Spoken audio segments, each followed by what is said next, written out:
Israel का वहशीपन बढ़ गया। फलस्तीनियों की नस्ल खुशी जारी। सहयूनियों की इंतहा पसंद दाना सोच और बेरहम मकासद ने मासूम बच्चों की जानें निगल ली। गजा खंडाट का ढेर बन गया। इसराइल के एक और भयानक हमले में गजा के डॉक्टर के 9 बच्चे शहीद हो गए। गैर मुल्की मीडिया के मुताबिक गजा में इसराइल के वहशियाना हमलों में एक फलस्तीनी डॉक्टर जोड़े के 9 बच्चे समेत 11 अफराद शहीद हो गए। महकमा सेहत के हकाम ने इसे संगीन इंसानी अलमिया करार दिया है। इसराइली फौज ने खान यूनिस की रिहायशी खातून डॉक्टर इलाउल निजार के घर पर बमबारी की थी, जिसमें खातून डॉक्टर के 10 में से 9 बच्चे शहीद हो गए और सिर्फ एक जिंदा बच सका।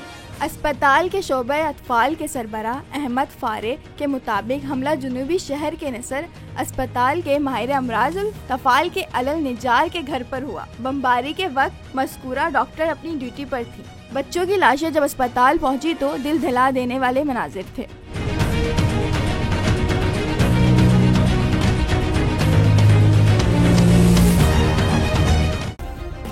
सब्सक्राइब करें और बेल दबाएं ताकि कोई खबर रह न जाए।